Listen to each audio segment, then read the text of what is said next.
Hello everyone, সবাই অবশ্যই আগে লাইক এবং সাবস্ক্রাইব করবে। আজকের ভিডিওতে আমরা কথা বলবো বাংলাদেশের প্রতিনিধিত্বকারী আলিশা ইসলাম সম্পর্কে, যিনি কিনা 2025 সালের মিস কসমো ইন্টারন্যাশনাল প্রতিযোগিতায় দেশকে রিপ্রেজেন্ট করছেন।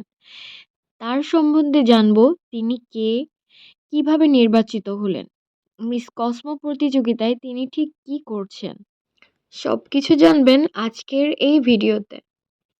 আলিশা ইসলাম বাংলাদেশের একজন মডেল, অভিনেত্রী, র্যাম্প পারফর্মার ও ডিজে। তার বাড়ি দিনাজপুর। বাংলাদেশে fashion, ramp, brand shoot, music event সব জায়গাতেই তিনি পরিচিত মুখ। 2023 ও 24-এ পেয়েছেন বেস্ট মডেল অ্যাওয়ার্ড।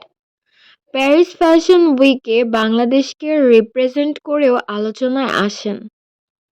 আজরা মোহাম্মদ ট্যালেন্ট ক্যাম্প তাকে 2025 সালে মিস কসমো বাংলাদেশ হিসেবে নির্বাচিত করেন। তাকে বেছে নেয়ার তিনটি কারণ: তার কনফিডেন্স, তার পারপাস ড্রাইভেন পার্সোনালিটি এবং আন্তর্জাতিক র্যাম্প অভিজ্ঞতা। এএমটিসি জানায়, তিনি বাংলাদেশের নতুন প্রজন্মকে প্রতিনিধিত্ব করার জন্য পারফেক্ট ক্যান্ডিডেট।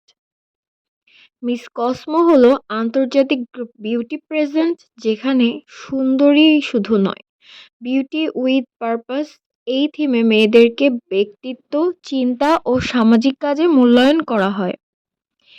এখানে যে বিষয়গুলো বিচার করা হয় তা হলো catwalk, talent round, cultural costume, interview, intelligence plus personality and social work অথবা কমিউনিটি প্রজেক্ট। প্রতিযোগিতা হবে ভিয়েতনামে 2025 সালের শেষের দিকে, অর্থাৎ আপনারা অলরেডি জানেন যে এই প্রতিযোগিতাটি শুরু হয়ে গেছে। আলিশা এখন মিস কসমো ইন্টারন্যাশনালের জন্য যে কাজগুলো করছেন: ক্যাটওয়ার্ক ট্রেনিং, আন্তর্জাতিক স্টেজের জন্য প্রশিক্ষণ নিচ্ছেন এবং র্যাম্প মুভমেন্ট সহ নানা এক্সপ্রেশনের দিক থেকে সবকিছুই নতুন করে শিখছেন। Fitness and diet maintenance, talent performance প্রস্তুতি, যেখানে তিনি ডিজে এবং পারফর্মার স্টেজ ট্যালেন্ট রাউন্ডের জন্য নতুন অ্যাক্ট প্র্যাকটিস করছেন।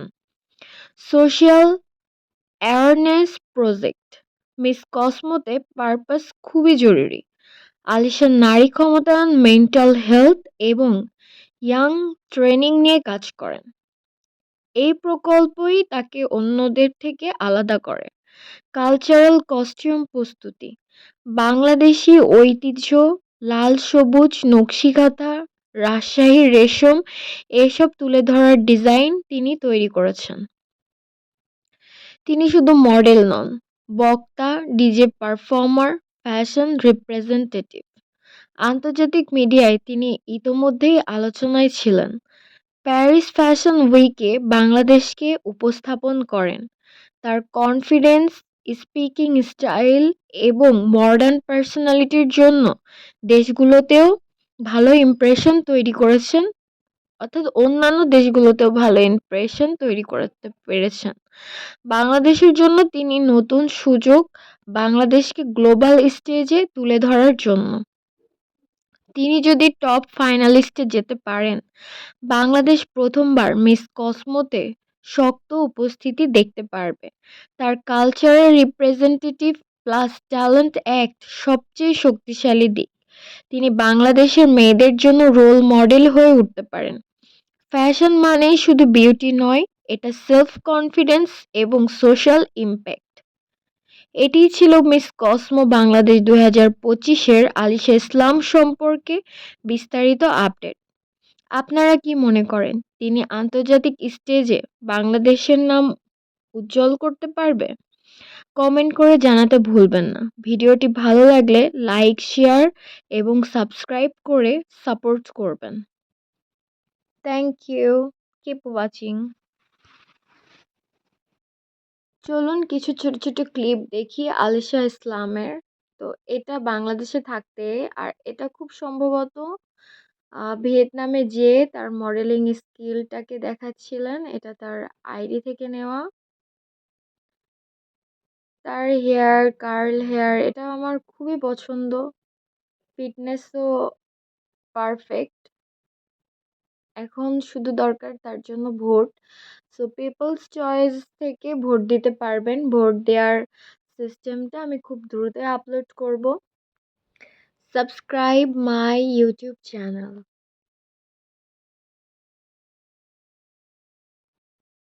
পার্পল এই ড্রেসটা পরে রিসেন্টলি সে একটা ক্যাটওয়াক করেছেন।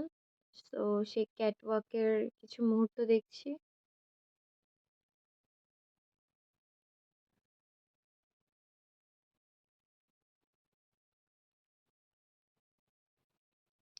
অনেকে হয়তো জেনে থাকবেন যে ভিয়েতনামের অনেক মানুষ বাংলাদেশকে খুবই পছন্দ করছে, আলিশার জন্য ওয়েট করতেছে।